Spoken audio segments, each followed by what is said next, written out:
11वां अध्याय मनवंतर आदि काल विभाग का वर्णन। श्री मैत्रेय जी कहते हैं, विदुर जी, पृथ्वी आदि कार्यवर्ग का जो सूक्ष्मतम अंश है, जिसका और विभाग नहीं हो सकता, तथा जो कार्य रूप को प्राप्त नहीं हुआ है और जिसका अन्य परमाणुओं के साथ संयोग भी नहीं हुआ है, उसे परमाणु कहते हैं। इन अनेक परमाणुओं के परस्पर मिलने से ही मनुष्य को भ्रमवश उनके समुदाय रूप एक अवयवी की प्रतीति होती है। यह परमाणु,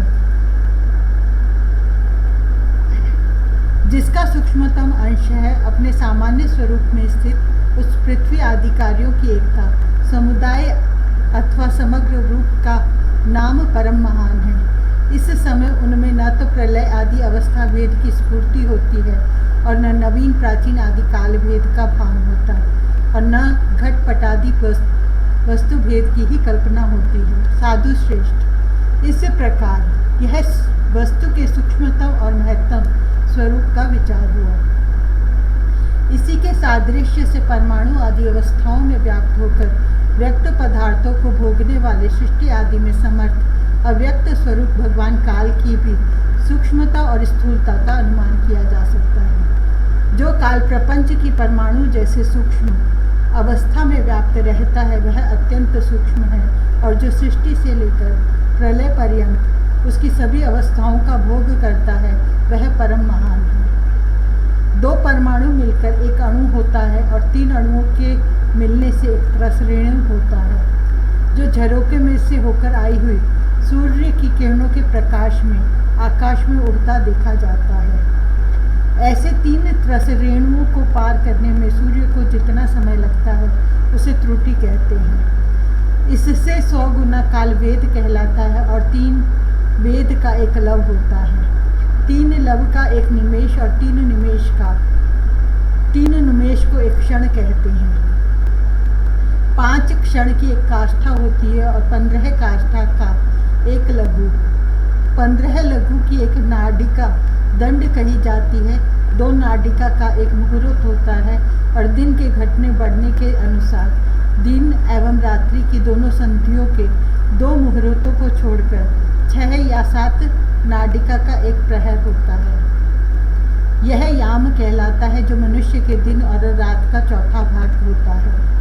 6 पल तांबे का एक ऐसा बर्तन बनाया जाए जिसमें 1 प्रस्थ जल आ सके और 4 मासे सोने की 4 अंगुल लंबी सलाई बनवाकर उसके द्वारा उस बर्तन के पैंदे में छेद करके उसे जल में छोड़ दिया जाए। जितने समय में 1 प्रस्थ जल उस बर्तन में भर जाए, वह बर्तन जल में डूब जाए, उतने समय को एक नाडिका कहते हैं। विदुर जी, 4-4 पहर के मनुष्य के दिन और रात होते हैं और 15 दिन रात का एक पक्ष होता है, जो शुक्ल और कृष्ण भेद से 2 प्रकार का माना गया है। इन दोनों पक्षों को मिलाकर एक मास होता है, जो पितरों का 1 दिन रात है।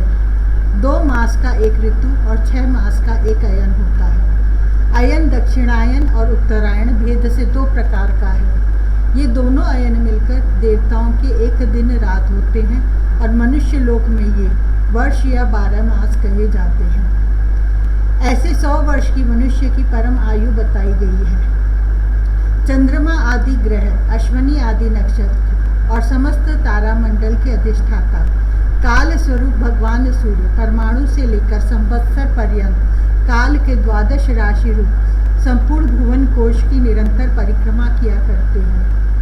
सूर्य, बृहस्पति, सवन, चंद्रमा और नक्षत्र संबंधी महीनों के भेद से यह वर्ष ही संवत्सर, परिवत्सर, इडावत्सर, अनुवत्सर और वत्सर कहा जाता है। विदुर जी, इन 5 प्रकार के वर्षों की प्रवृत्ति कराने वाले भगवान सूर्य की तुम उपहार आदि समर्पित करके पूजा करो। ये सूर्य देव पंचभूतों में से तेज स्वरूप हैं और अपनी काल शक्ति से बीज आदि पदार्थों की अंकुर उत्पन्न करने की शक्ति को अनेक प्रकार से कार्योन्मुख करते हैं। ये पुरुषों की मोह निवृत्ति के लिए उनकी आयु का क्षय करते हुए आकाश में विचरते रहते हैं तथा यही सकाम पुरुषों की यज्ञ आदि कर्मों से प्राप्त होने वाले स्वर्ग आदि मंगलमय फलों का विस्तार करते हैं। विदुर जी ने कहा, मुनिवर, आपने देवता, पितर और मनुष्यों की परम आयु का वर्णन तो किया, अब जो सनक आदि ज्ञानी मुनिजन त्रिलोकी से बाहर कल्प से भी अधिक काल तक रहने वाले हैं, उनकी भी आयु का वर्णन कीजिए। आप भगवान काल की गति भली भांति जानते हैं, क्योंकि ज्ञानी लोग अपनी योग सिद्ध दिव्य दृष्टि से सारे संसार को देख लेते हैं। मैत्रेय जी ने कहा, विदुर जी, सतयुग, त्रेता, द्वापर और कली, ये 4 युग अपनी संध्या और संध्यांशों के सहित देवताओं के 12 सहस्र वर्ष तक रहते हैं, ऐसा बतलाया गया है। इन सत्य आदि चारों युगों में क्रमशः 4, 3, 2 और 1 सहस्र दिव्य वर्ष होते हैं, और प्रत्येक में जितने सहस्र वर्ष होते हैं उससे दुगने 100 वर्ष उनकी संध्या और संध्यांशों में होते हैं। युग की आदि में संध्या होती है और अंत में संध्यांश। इनकी वर्ष गणना सैकड़ों की संख्या में बतलाई गई है। इनके बीच का जो काल होता है उसी को कालवेत्ताओं ने युग कहा है। प्रत्येक युग में एक एक विशेष धर्म का विधान पाया जाता है। सतयुग के मनुष्यों में धर्म अपने चारों चरणों से रहता है, फिर अन्य युगों में अधर्म की वृद्धि होने से उसका एक एक चरण क्षीण होता जाता है। प्यारे विदुर जी, त्रिलोकी से बाहर महरलोक से ब्रह्मलोक पर्यंत यहाँ की 1 सहस्र चतुर्युगी का एक दिन होता है, और इतनी ही बड़ी रात्रि होती है जिसमें जगतकर्ता ब्रह्मा जी शयन करते हैं। उस रात्रि का अंत होने पर इस लोक का कल्प आरंभ होता है। उसका क्रम जब तक ब्रह्मा जी का दिन रहता है तब तक चलता है। उस एक कल्प में 14 मनु हो जाते हैं। प्रत्येक मनु 71 चतुर्युगी से कुछ अधिक काल तक अपना अधिकार भोगता है। प्रत्येक मनवंतर में भिन्न भिन्न मनुवंशी राजा लोग, सप्त ऋषि, देवगण, इंद्र और उनके अनुयायी गंधर्व आदि साथ ही अपना अधिकार भोगते हैं। यह ब्रह्मा जी की प्रतिदिन की सृष्टि है, जिसमें तीनों लोकों की रचना होती है। उसमें अपने अपने कर्म अनुसार पशु, पक्षी, मनुष्य, पितर और देवताओं की उत्पत्ति होती है। इन मनवंतरों में भगवान सत्व गुण का आश्रय ले अपनी मनु आदि मूर्तियों के द्वारा पौरुष प्रकट करते हुए इस विश्व का पालन करते हैं। काल क्रम से जब ब्रह्मा जी का दिन बीत जाता है तब वे तमोगुण के संपर्क को स्वीकार कर अपने सृष्टि रचना रूप पौरुष को स्थगित करके निश्चेष्ट भाव से स्थित हो जाते हैं। उस समय सारा विश्व उन्हीं में लीन हो जाता है। जब सूर्य और चंद्रमा आदि से रहित वह प्रलय रात्रि आती है तब वे भू भुव स्वः तीनों लोग उन्हीं ब्रह्मा जी के शरीर में छिप जाते हैं। उस अवसर पर तीनों लोग शेष जी के मुख से निकली हुई अग्नि रूप भगवान की शक्ति से जलने लगते हैं। इसलिए उसके ताप से व्याकुल होकर भृगु आदि मुनीश्वरगण महरलोक से जनलोक को चले जाते हैं। इतने में ही 7 समुद्र प्रलय काल के प्रचंड पवन से उमड़कर अपनी उछलती हुई उत्ताल तरंगों से त्रिलोकी को डुबो देते हैं। तब उस जल के भीतर भगवान शेषशायी योग निद्रा से नेत्र मूंदकर शयन करते हैं। उस समय जनलोक निवासी मुनिगण उनकी स्तुति किया करते हैं। इस प्रकार काल की गति से एक एक सहस्र चतुर्युग के रूप में प्रतीत होने वाले दिन रात के हेर फेर से ब्रह्मा जी की 100 वर्ष की परम आयु भी बीती हुई सी दिखाई देती है। ब्रह्मा जी की आयु के आधे भाग को परार्ध कहते हैं। अब तक पहला परार्ध तो बीत चुका है, दूसरा चल रहा है। पूर्व परार्ध के आरंभ में ब्रह्म नामक महान कल्प हुआ था। उसी में ब्रह्मा जी की उत्पत्ति हुई थी। पंडित जन इन्हें शब्द ब्रह्म कहते हैं। उसी परार्ध के अंत में जो कल्प हुआ था उसे पाद्म कल्प कहते हैं। इसमें भगवान के नाभि सरोवर से सर्वलोकमय कमल प्रकट हुआ था। विदुर जी, इस समय जो कल्प चल रहा है वह दूसरे परार्ध का आरंभक बतलाया जाता है। यह वाराह कल्प नाम से विख्यात है। इसमें भगवान ने शुक्र रूप धारण किया था। यह 2 परार्ध का काल अव्यक्त, अनंत, अनादि आदि विश्वात्मा श्री हरि का एक निमेष माना जाता है। यह परमाणु से लेकर द्विपरार्ध पर्यंत फैला हुआ काल सर्वसमर्थ होने पर भी सर्वात्मा श्री हरि पर किसी प्रकार की प्रभुता नहीं रखता। यह तो देहादि में अभिमान रखने वाले जीवों का ही शासन करने में समर्थ है। प्रकृति, महत्तत्व, अहंकार और पंच तन्मात्र, इन 8 प्रकृतियों के सहित 10 इंद्रियां, मन और पंचभूत, इन 16 विकारों से मिलकर बना हुआ यह ब्रह्मांड कोश भीतर से 50 करोड़ योजन विस्तार वाला है तथा इसके चारों ओर उत्तरोत्तर 10-10 गुने 7 आवरण हैं। उन सबके सहित यह है जिसमें परमाणु के समान पड़ा हुआ दिखता है और जिसमें ऐसी करोड़ों ब्रह्मांड राशियां हैं। वह इन प्रधान आदि समस्त कारणों का कारण अक्षर ब्रह्म कहलाता है और यही पुराण पुरुष परमात्मा श्री विष्णु भगवान का श्रेष्ठ धाम स्वरूप है।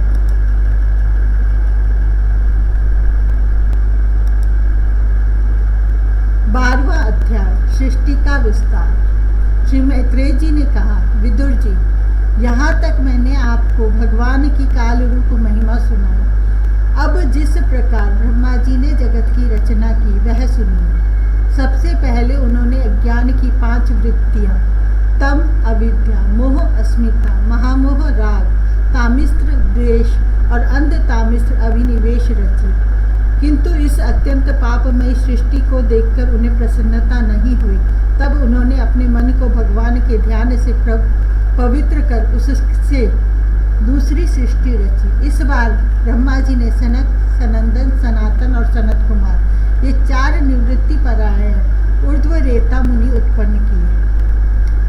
अपने इन पुत्रों से ब्रह्मा जी ने कहा, पुत्रों, तुम लोग सृष्टि उत्पन्न करो। किंतु वे जन्म से ही मोक्ष मार्ग, निवृत्ति मार्ग का अनुसरण करने वाले और भगवान के ध्यान में तत्पर थे, इसलिए उन्होंने ऐसा करना नहीं चाहा। जब ब्रह्मा जी ने देखा कि मेरी आज्ञा न मानकर ये मेरे पुत्र मेरा तिरस्कार कर रहे हैं, तब उन्हें असह्य क्रोध हुआ। उन्होंने उसे रोकने का प्रयत्न किया, किंतु बुद्धि द्वारा उनके बहुत रोकने पर भी वह क्रोध तत्काल प्रजापति की भौहों के बीच में से एक नीले और के बालक के रूप में प्रकट हो गया। वे देवताओं के पूर्वज भगवान भवरुद्र रो रो कर कहने लगे, जगत पिता विधाता, मेरे नाम और रहने के स्थान बतलाइए। तब कमल योनि भगवान ब्रह्मा ने उस बालक की प्रार्थना पूर्ण करने के लिए मधुर वाणी में कहा, रो मत, मैं अभी तुम्हारी इच्छा पूरी करता हूँ। देव श्रेष्ठ, तुम जन्म लेते ही बालक के समान फूट फूट कर रोने लगे, इसलिए प्रजा तुम्हें रुद्र नाम से पुकारेगी। तुम्हारे रहने के लिए मैंने पहले से ही हृदय, इंद्रिय, प्राण, आकाश, वायु, अग्नि, जल, पृथ्वी, सूर्य, चंद्रमा और तप ये स्थान रच दिए हैं। तुम्हारे नाम मन्यु, मनु, महिनस, महान, शिव, ऋतध्वज, उग्ररेता, भव, काल, वामदेव और धृतव्रत होंगे तथा घी, वृत्ति, उष्णा, उमा, नियुत, सर्पी, इला, अंबिका, इरावती, सुधा और दीक्षा, ये 11 रुद्राणियाँ तुम्हारी पत्नियाँ होंगी। तुम उपर्युक्त नाम, स्थान और स्त्रियों को स्वीकार करो और इनके द्वारा बहुत सी प्रजा उत्पन्न करो, क्योंकि तुम प्रजापति हो। लोक पिता ब्रह्मा जी से ऐसी आज्ञा पाकर भगवान नील लोहित बल, आकार और स्वभाव में अपनी ही जैसी प्रजा उत्पन्न करने लगे। भगवान रुद्र के द्वारा उत्पन्न हुए उन रुद्रों को असंख्य यूथ बनाकर सारे संसार का भक्षण करते देख ब्रह्मा जी को बड़ी शंका हुई। तब उन्होंने रुद्र से कहा, सुरश्रेष्ठ, तुम्हारी प्रजा तो अपनी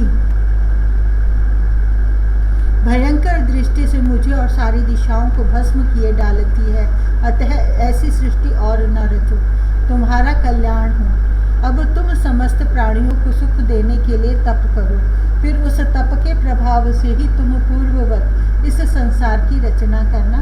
पुरुष तप के द्वारा ही इंद्रियातीत सर्वांतर्याम ज्योति स्वरूप श्री हरि को सुगमता से प्राप्त कर सकता है। श्री मैत्रेय जी कहते हैं, जब ब्रह्मा जी ने ऐसी आज्ञा दी तब रुद्र ने बहुत अच्छा कहकर उसे शिरोधार्य किया और फिर उनकी अनुमति लेकर तथा उनकी परिक्रमा करके वे तपस्या करने के लिए वन को चले गए। इसके पश्चात जब भगवान की शक्ति से संपन्न ब्रह्मा जी ने सृष्टि के लिए संकल्प किया, तब उनके 10 पुत्र और उत्पन्न हुए। उनसे लोक की बहुत वृद्धि हुई। उनके नाम मरीचि, अत्रि, अंगिरा, पुलस्त्य, पुलह, क्रतु, भृगु, वशिष्ठ, दक्ष और 10वें नारद थे। इनमें नारद जी प्रजापति ब्रह्मा जी की गोद से, दक्ष अंगूठे से, वशिष्ठ प्राण से, भृगु त्वचा से, क्रतु हाथ से, पुलह नाभि से, पुलस्त्य ऋषि कानों से, अंगिरा मुख से, अत्रि नेत्रों से और मरीचि मन से उत्पन्न हुए।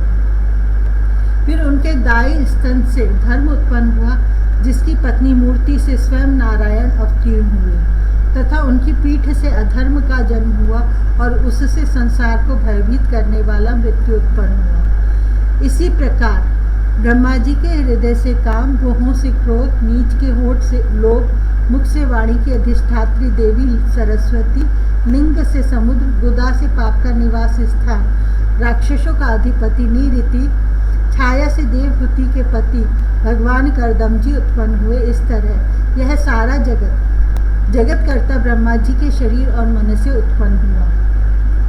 विदुर जी, भगवान ब्रह्मा की कन्या सरस्वती बड़ी ही सुकुमारी और मनोहर थी। हमने सुना है एक बार उसे देखकर ब्रह्मा जी काम मोहित हो गए थे, यद्यपि वह स्वयं वासनाहीन थी। उन्हें ऐसा अधर्ममय संकल्प करते देख उनके पुत्र मरीचि आदि ऋषियों ने उन्हें विश्वास पूर्वक समझाया, पिताजी आप समर्थ हैं, फिर भी अपने मन में उत्पन्न हुए काम के वेग को न रोककर पुत्री गमन जैसा दुस्तर पाप करने का संकल्प कर रहे हैं। ऐसा तो आपसे पूर्ववर्ती किसी भी ब्रह्मा ने नहीं किया और न आगे ही कोई करेगा। जगत गुरु, आप जैसे तेजस्वी पुरुषों को भी ऐसा काम शोभा नहीं देता, क्योंकि आप लोगों के आचरणों का अनुसरण करने से ही तो संसार का कल्याण होता है। जिन श्री भगवान ने अपने स्वरूप में स्थित इस जगत को अपने ही तेज से प्रकट किया है, उन्हें नमस्कार है। इस समय वे ही धर्म की रक्षा कर सकते हैं। अपने पुत्र मरीचि आदि प्रजापतियों को अपने सामने इस प्रकार कहते देख प्रजापतियों के पति ब्रह्मा जी बड़े लज्जित हुए और उन्होंने उस शरीर को उसी समय छोड़ दिया। तब उस घोर शरीर को दिशाओं ने ले लिया, वही कोहरा हुआ जिसे अंधकार भी कहते हैं। एक बार ब्रह्मा जी यह सोच रहे थे कि मैं पहले की तरह सुव्यवस्थित रूप से सब लोकों की रचना किस प्रकार करूं। इसी समय उनके चार मुखों से 4 वेद प्रकट हुए। इनके सिवा उपवेद, न्यायशास्त्र, होता, उद्गाता, अध्वर्यु और ब्रह्मा, इन 4 ऋत्विजों के कर्म, यज्ञों का विस्तार, धर्म के 4 चरण और चारों आश्रम तथा उनकी वृत्तियाँ, ये सब भी ब्रह्मा जी के मुखों से ही उत्पन्न हुए। विदुर जी ने पूछा, तपोधन, विश्व रचयिताओं के स्वामी श्री ब्रह्मा जी ने जब अपने मुखों से इन वेद आदि को रचा, तो उन्होंने अपने किस मुख से कौन वस्तु उत्पन्न की, यह आप कृपा करके मुझे बतलाइए।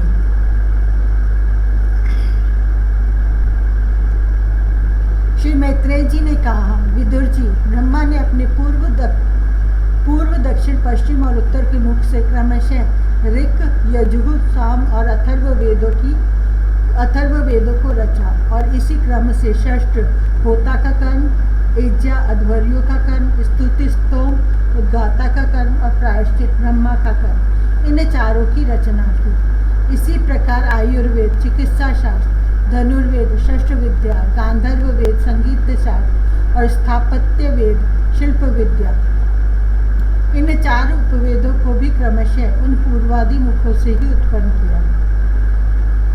फिर सर्वदर्शी भगवान ब्रह्मा ने अपने चारों मुखों से इतिहास पुराण रूप 5वां वेद बनाया। इसी क्रम से षोडशी और उक्त चयन और अग्निष्टोम, आप्तोर्याम और अतिरात्र और तथा वाजपेय और गौसव, ये 2 याग भी उनके पूर्वादि मुखों से ही उत्पन्न हुए। विद्या, दान, तप और सती, ये धर्म के 4 पाद और वृत्तियों के सहित 4 आश्रम भी इसी क्रम से प्रकट हुए। सावित्र, प्राजापत्य, ब्राह्म, और बृहत ये 4 वृत्तियाँ ब्रह्मचारी की हैं तथा वार्ता, संचय, शालीन और श्रीलोच्छ ये 4 वृत्तियाँ गृहस्थ की है। इसी प्रकार वृत्ति भेद से बैखानस, वालखिल्य, औदुंबर और फेनक ये 4 भेद वानप्रस्थों के तथा कुटीचक, बहुदक, हंस और निष्क्रिय ये 4 भेद सन्यासियों के हैं। इसी क्रम से आन्वीक्षिकी, त्रयी, वार्ता और दंड नीति ये 4 विद्याएं और 4 व्याहतियाँ भी ब्रह्मा जी के 4 मुखों से उत्पन्न हुई और उनके हृदय आकाश से ओंकार प्रकट हुआ। उनके रोमों से उष्णिक, त्वचा से गायत्री, मांस से त्रिष्टुप, स्नायु से अनुष्टुप, अस्थियों से जगति, मज्जा से पंक्ति और प्राणों से बृहति छंद उत्पन्न हुआ। ऐसे ही उनका जीव स्पर्श वर्ण, क वर्ग आदि पंचवर्ण और देह स्वर वर्ण, आकार आदि कहलाया। उनकी इंद्रियों को उष्म वर्ण श, श, स और बल को अंतस्थ है य, र, ल, व कहते हैं तथा उनकी क्रीड़ा से निषाद, ऋषभ, गांधार, षडज, मध्यम, दैवत और पंचम ये 7 स्वर हुए। हे तात, ब्रह्मा जी शब्द ब्रह्म स्वरूप हैं। वे बेखरी रूप से व्यक्त और ओंकार रूप से अव्यक्त हैं तथा उनसे परे जो सर्वत्र परिपूर्ण ब्रह्म है वही अनेकों प्रकार की शक्तियों से विकसित होकर इंद्र आदि रूपों से भास रहा है। विदुर जी, ब्रह्मा जी ने पहला काम असक्त शरीर जिससे कोहरा बना था छोड़ने के बाद दूसरा शरीर धारण करके विश्व विस्तार का विचार किया। वे देख चुके थे कि मरीचि आदि महान शक्तिशाली ऋषियों से भी सृष्टि का विस्तार अधिक नहीं हुआ। अतः वे मन ही मन पुनः चिंता करने लगे। अहो बड़ा आश्चर्य है, मेरे निरंतर प्रयत्न करने पर भी प्रजा की वृद्धि नहीं हो रही है। मालूम होता है कि इसमें देव ही कुछ विघ्न डाल रहा है। जिस समय यथोचित क्रिया करने वाले श्री ब्रह्मा जी इस प्रकार देव के विषय में विचार कर रहे थे, उसी समय अकस्मात उनके शरीर के 2 भाग हो गए। क ब्रह्मा जी का नाम है, उन्हीं से विभक्त होने के कारण शरीर को काय कहते हैं। उन दोनों विभागों से एक स्त्री पुरुष का जोड़ा प्रकट हुआ। उनमें जो पुरुष था वह सार्वभौम सम्राट स्वयंभू मनु हुए और जो स्त्री थी वह उनकी महारानी शतरूपा हुई। तब से मिथुन धर्म स्त्री पुरुष संभोग से प्रजा की वृद्धि होने लगी। महाराज स्वयंभू मनु ने शतरूपा से 5 संतानें उत्पन्न की। साधु शिरोमणि विदुर जी, उनमें प्रियव्रत और उत्तानपाद 2 पुत्र थे तथा आकुति, देवहूति और प्रसूति 3 कन्याएं थी। मनु जी ने आकुति का विवाह रुचि प्रजापति से किया। मझली कन्या देवहूति करदम जी को दी और प्रसूति दक्ष प्रजापति को। इन तीनों कन्याओं की संतति से सारा संसार भर गया।